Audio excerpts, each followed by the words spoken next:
2장 12절 13절 두 절 말씀이 되겠습니다. 신약성경 400쪽에 있고요.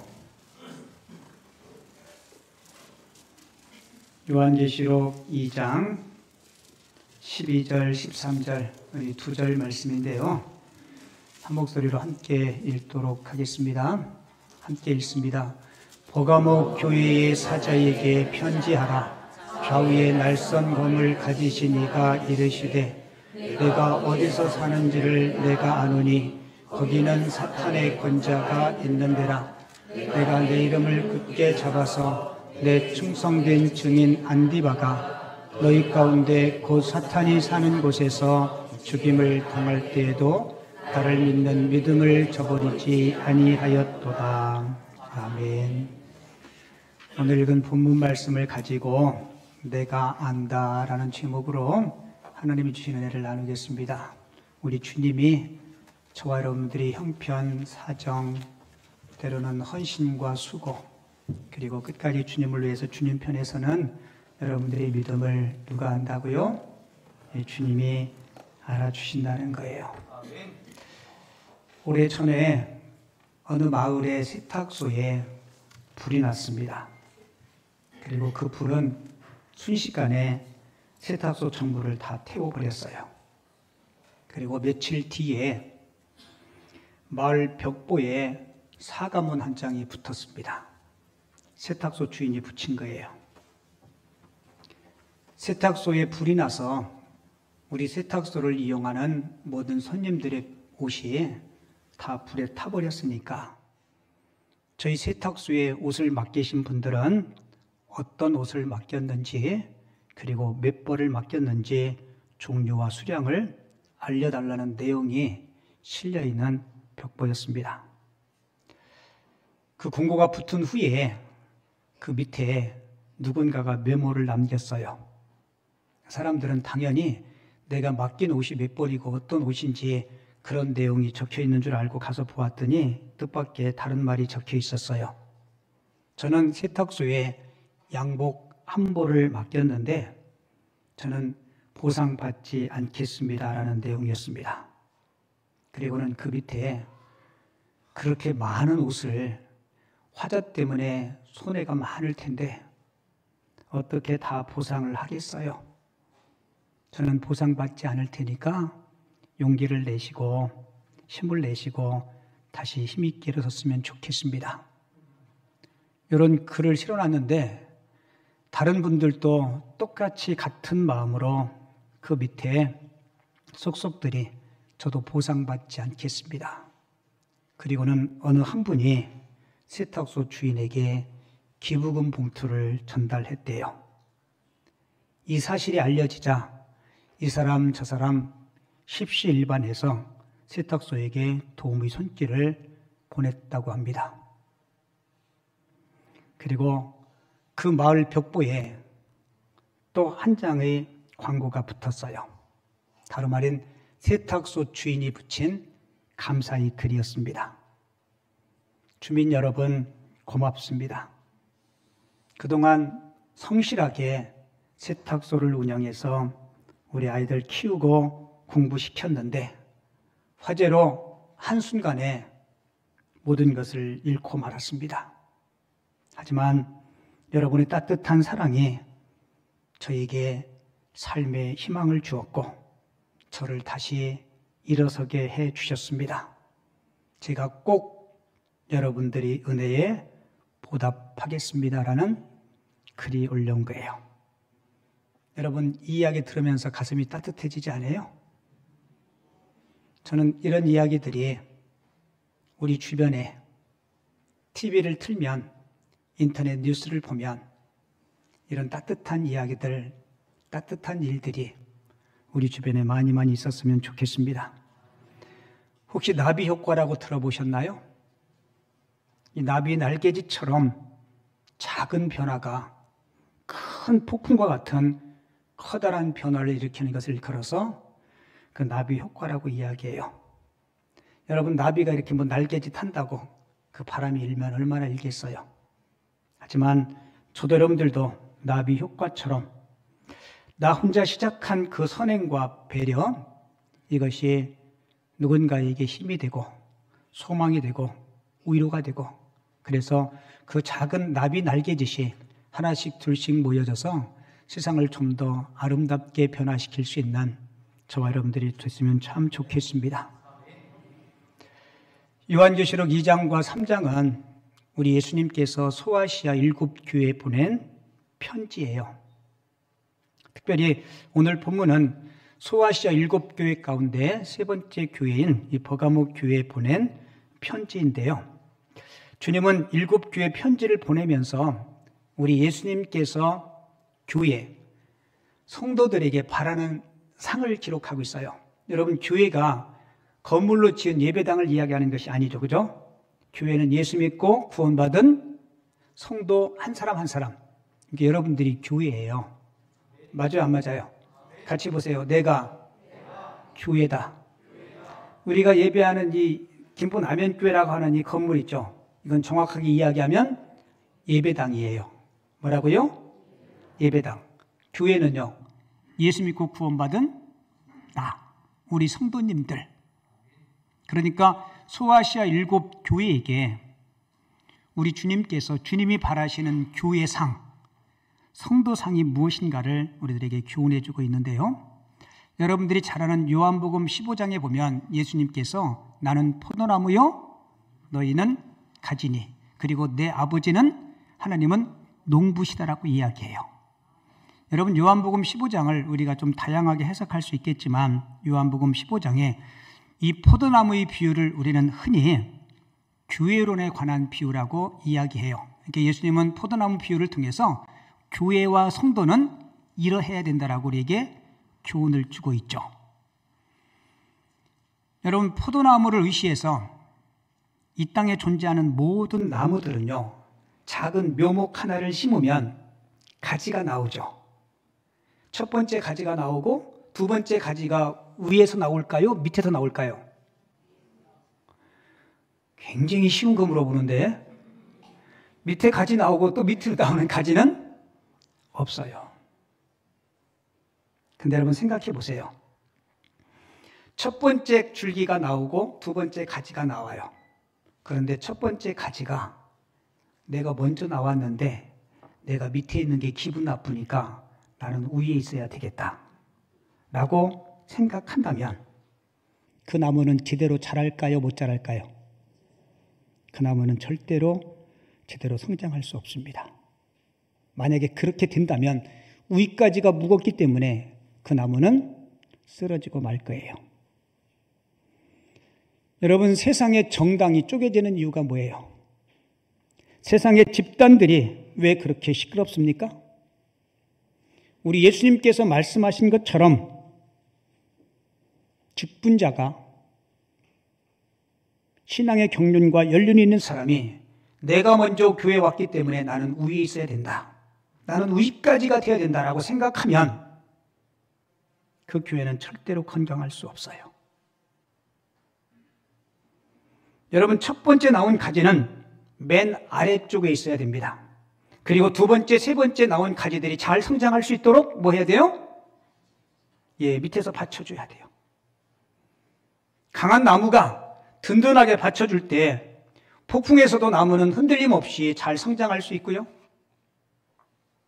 그리고 두 번째, 세 번째 나무에서 꽃이 피고 열매가 맺을 수 있는 거예요. 저는 교회도 그리해야 된다라고 믿습니다.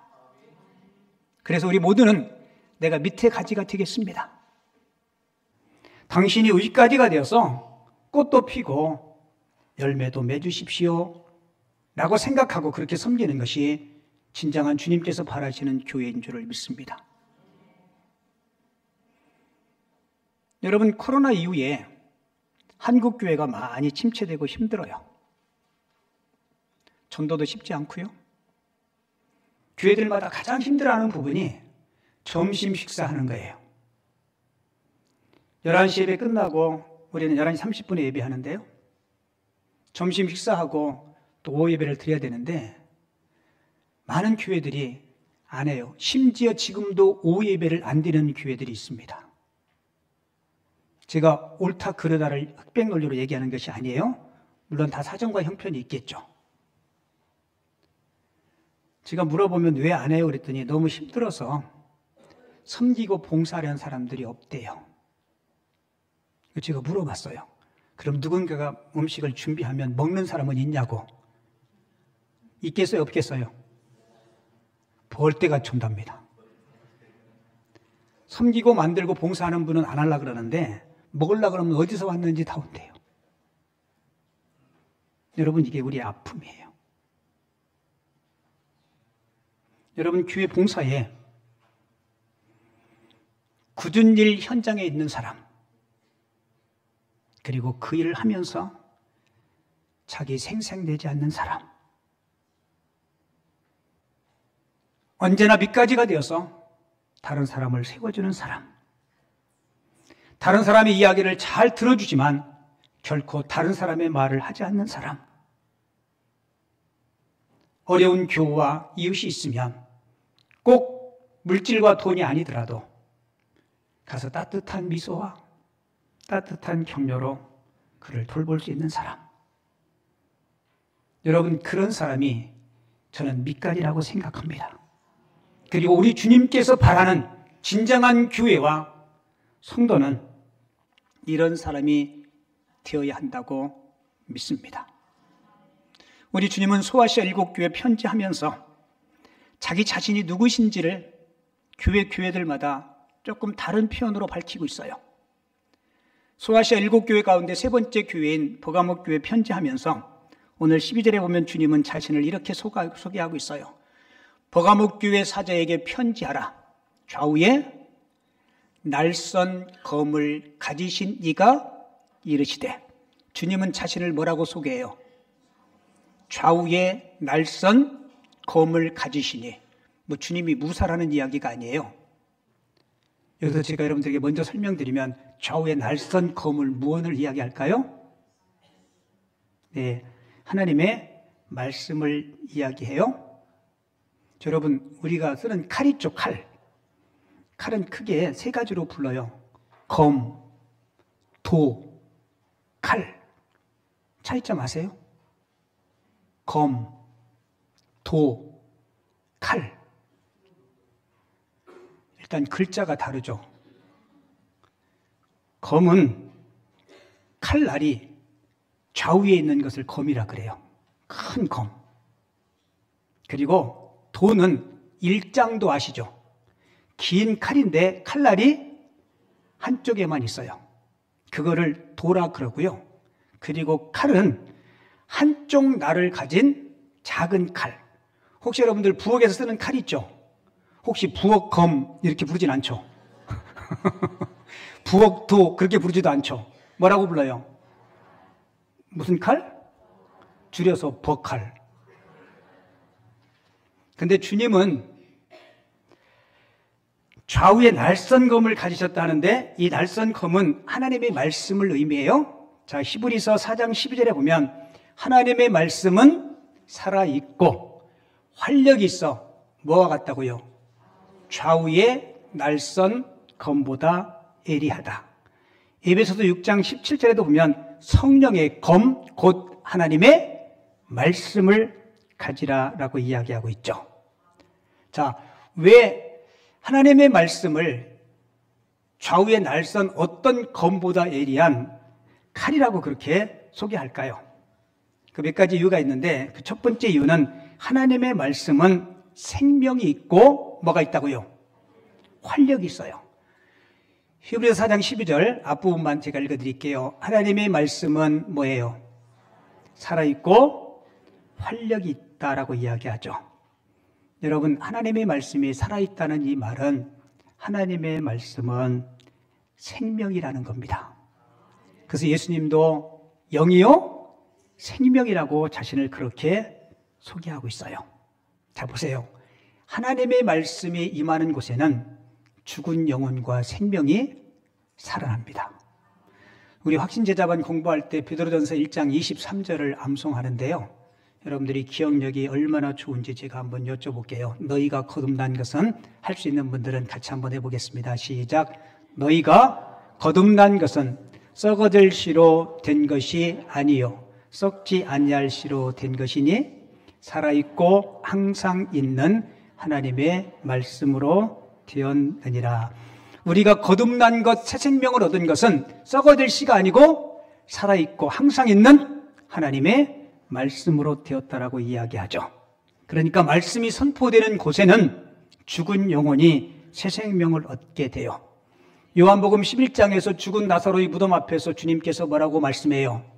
나사로야 나오너라 라고 주님께서 말씀하실 때 그 주님의 말씀을 듣고 나사로가 수족을 벼로 뺀 채로 나오지 않습니까?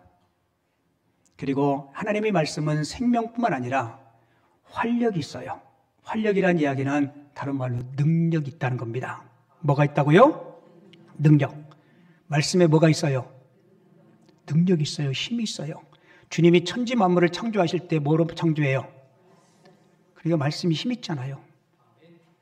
주님께서 이르시되 하늘이 있으라 땅이 있으라 바다가 있으라 말씀하실 때 다 이루어졌습니다. 그래서 여러분 주님의 말씀은 헛되이 돌아오지 않고 그 말씀한 바가 반드시 이루어짐을 여러분들이 꼭 기억하시고 믿을 수 있기를 바랍니다. 그래서 하나님의 말씀이 좌우의 날선 검보다 예리하다는 것은 주님의 말씀은 생명 있고 능력, 활력 있음을 꼭 기억하시기 바랍니다. 그리고 두 번째로 하나님의 말씀이 좌우의 날선 검보다 예리하다고 소개하고 있는 하나님의 말씀의 양면성을 이야기하는데요. 치유와 회복이 있고 때로는 말씀이 우리를 책망도 하고 심판의 기능을 가지고 있다는 거예요. 여러분 때로는 주님의 말씀을 통해서 위로 받으신 적 있나요? 여러분 고통 중에 우리가 주님께 부르짖을 때 우리의 기도를 들으시고 주님께서 우리를 고치신다고 말씀해요. 시편 107편 우리 같이 한번 읽어볼게요. 시작. 이에 그들이 고통 때문에 여호와께 부르짖음에 그가 그들이 고통에서 그들을 인도하여 내시고 광풍을 고요하게 하사 물결도 잔잔하게 하시는도다. 그들이 뭐 때문에 부르짖어요? 고통 때문에 여호와께 부르짖었더니 고통에서 그들을 인도하시고 광풍을 고요하게 하셨다라고 말씀하고 있어요. 사실 우리가 진짜 깊이 있는 기도는요, 어떤 고난과 역경이 있을 때 기도하게 돼요. 맞아요, 안 맞아요? 맞아요. 생과 사의 기로에 있는 사람의 기도는요, 결코 그렇게 얄팍한 기도가 아니에요. 때로는 이 고통과 고난이 저와 여러분들의 삶에 하나님을 경험케 하고 하나님을 만날 수 있는 변장된 축복의 경우인데도 많이 있습니다. 그리고 하나님은 이 말씀을 통해서 저와 여러분들의 잘못된 생각들을 도려내기를 원하세요. 히브리서 4장 12절 오늘 자주 등장하는데 하나님의 말씀은 살아있고 활력이 있어 좌우의 날선 어떤 검보다 예리하여 잘 보세요. 혼과 영과 관절과 골수. 여러분 혼과 영이 보여요? 안 보여요? 안 보이죠. 관절과 골수는요. 우리는 뭐 의사가 아니기 때문에 하지만 눈으로는 볼 수 있잖아요. 근데 보세요. 하나님의 말씀은 보이는 것과 보이지 않는 것까지도 찔러서 쪼개기까지 하며 또 우리 마음과 생각과 뜻을 판단한다라고 이야기하고 있죠. 혹시 여러분들 교회 오셔서 매 주일마다 예배할 때 목사님을 통해서 설교를 들을 때 가끔씩이라도 혹시 마음에 찔림이 있을 때가 있나요? 있어요, 없어요? 근데 어떤 분은 마음에 찔림이 오면요 이렇게 생각하는 분이 있어요. 아, 이거 그 안무개 집사가 들어야 되는데, 그리고 고개를 둘렁거리다가 오늘은 왜 안 왔지? 안무개 집사가 들어야 되는 말씀이 아니고 누가 들어야 되는 말씀이에요? 지금 나에게 주시는 말씀이에요. 설교하는 목사도 설교 준비하고 설교할 때 찔림이 있어요. 여러분 그 찔림이 하나님의 은혜입니다. 사도행전 2장을 보면 사도 베드로가 성령 충만해서 너희들이 십자가에 못 박은 예수가 우리의 주와 그리스도가 되신다. 그러면서 예수를 믿어야 구원을 얻으시더라고 많은 군중들에게 설교를 해요. 그때 베드로의 설교를 들은 사람들의 반응을 성경은 이렇게 소개해요. 사도행전 2장 37절에 보면 그들이 이 말을 듣고 베드로의 설교를 듣고 마음에 뭐 했다 그래요? 마음에 찔려 베드로와 다운 사도들에게 물어 이르되 형제들아 우리가 어찌할꼬 자신들의 죄를 뉘우치고 고백하는 겁니다.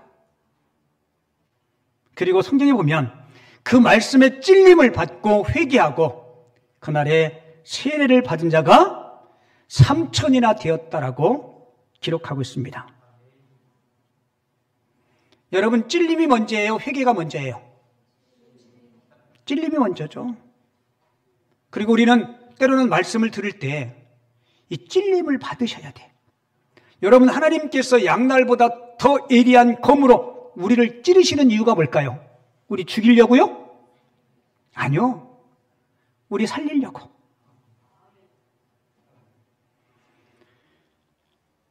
여러분 병원에 가면 아프신 분들 검사하죠. 우리 교회 암으로 투병하신 분들이 여러분 계세요? 병원에 가면 이제 암 그 연기래 연기. 그냥 막 암으로 막 진전되려고 할 때 크기도 아주 작죠. 그러면 빨리 수술하자고. 그럼 수술하면 그 부분만 똑 떼어낼까요? 아니요. 우리 최근에 수술하신 집사님 폐에 암이 시작됐다 그러는데 폐의 반을 도려냈대요. 왜 그만큼 확 도려낼까요? 혹시 전이 되었을까 봐.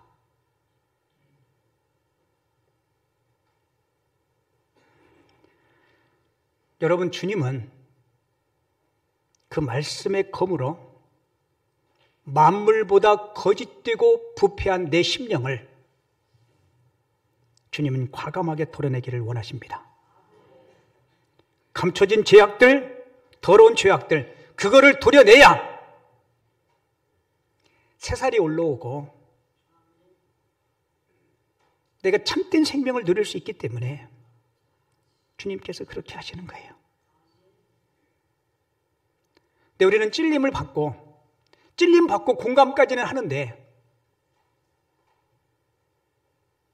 그 앞에 우리 자신을 쳐서 복종하지 못할 때가 많아요.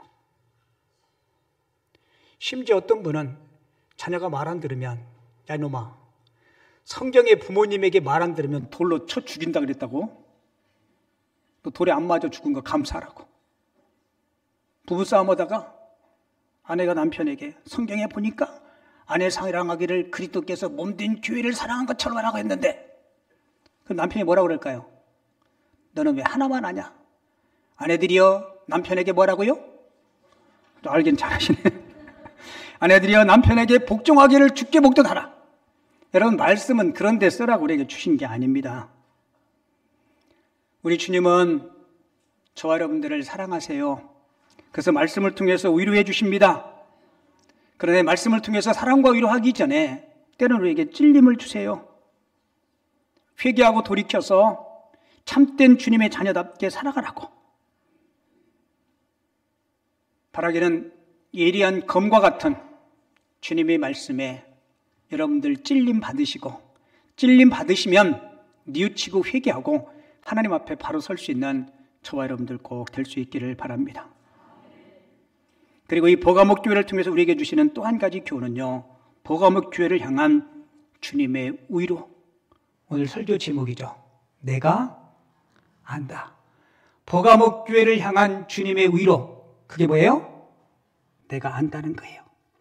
오늘 계시록 2장 13절 말씀 한번 볼게요.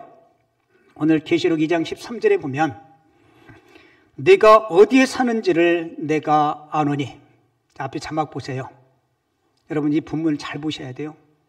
내가 어디에 사는지를 내가 아노니. 주님이 버가목 교회 성도들에게 지금 내가 살고 있는 곳, 내가 처한 상황을 내가 안다는 거예요. 자, 그들이 지금 어떤 상황에 있는지 볼게요. 거기는 사탄의 권자가 있는 데라. 내가 내 이름을 굳게 잡아서 내 충성된 증인 누구요?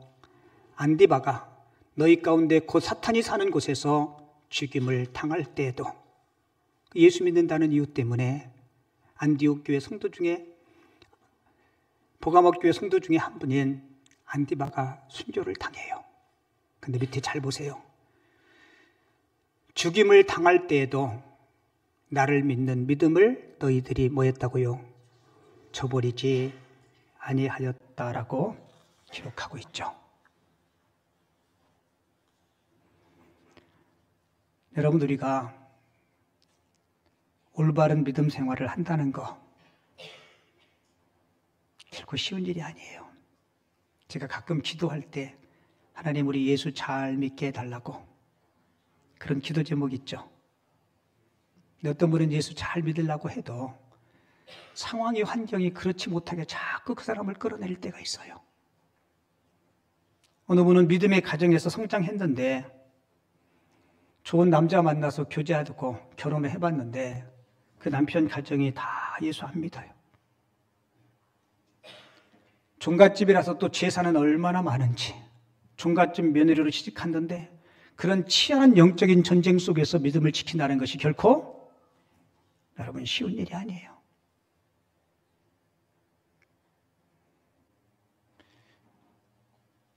저는 우리 성도님들을 생각해 보면 저보다 우리 성도님들이 참 영적인 최전방에서 살고 있구나라는 생각이 들어요. 저는 불신자들을 접할 일이 별로 없어요.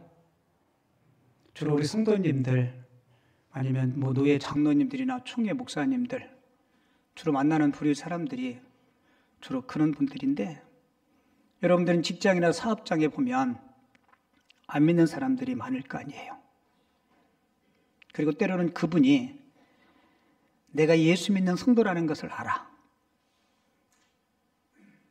그럴 때 하나님, 내 말과 내 행동이 때로는 하나님의 영광 가릴 수 있다는 것 때문에 때로는 참고 때로는 손해보고. 여러분 그럴 때 있어요 없어요? 그러니까 어디 가면 내가 교회 다니는 성도라는 이야기를 하기가 부담스러워. 차라리 모르면 안 돼. 우리 성도님들이 그런 삶의 현장에서 사는 걸 제가 알아요.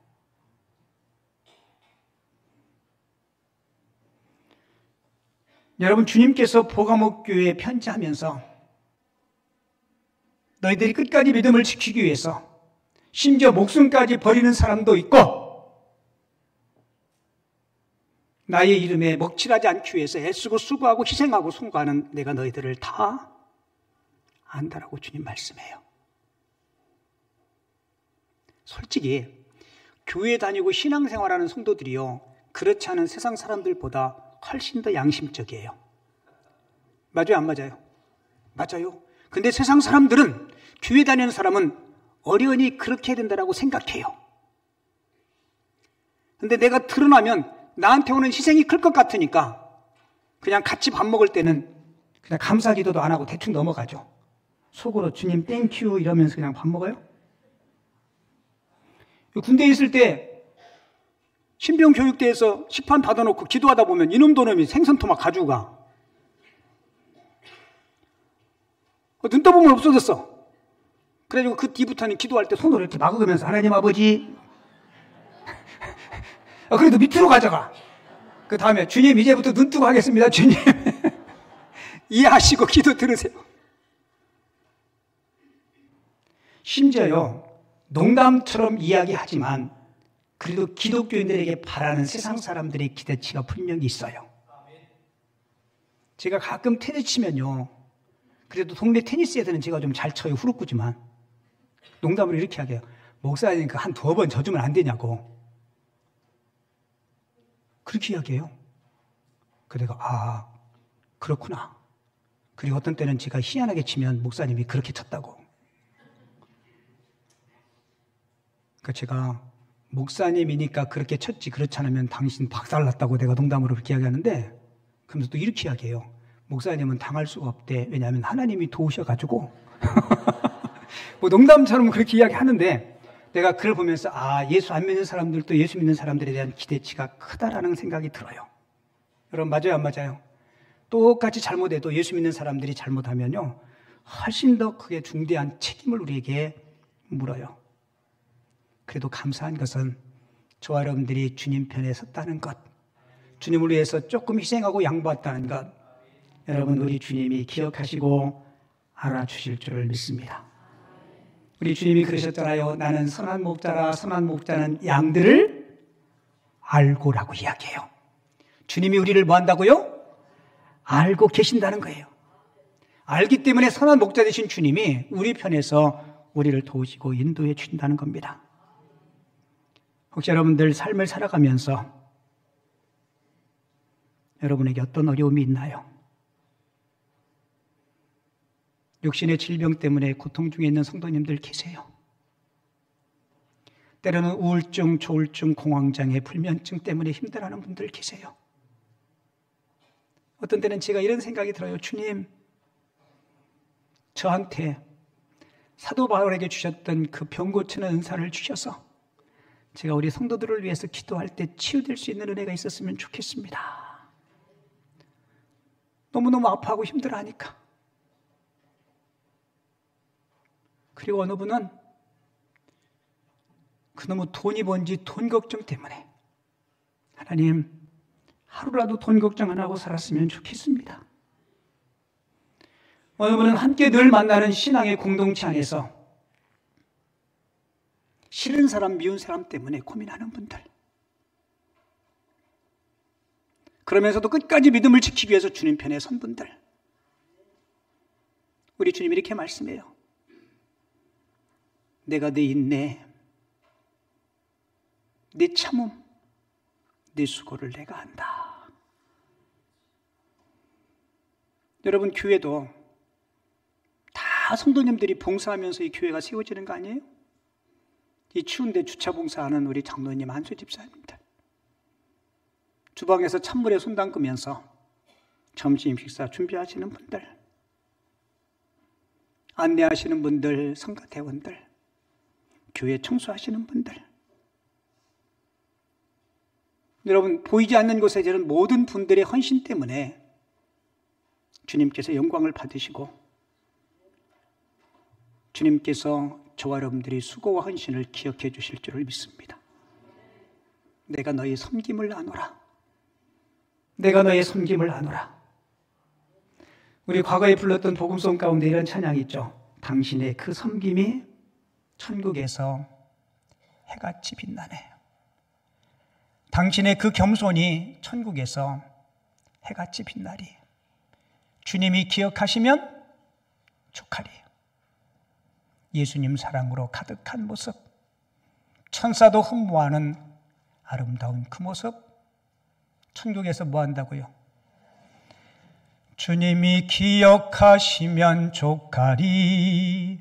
예수님 사랑으로 가득한 모습, 다 같이 천사도 흠모하는 아름다운 그 모습, 천국에서 해같이 빛나리. 아멘. 여러분 주님이 안다는 이야기는 그냥 공감한다는 차원이 아니에요. 주님이 안다는 이 말은 내가 알기에 감당할 수 있는 힘 줄게. 내가 알기에 내가 감당할 수 있는 능력 줄게.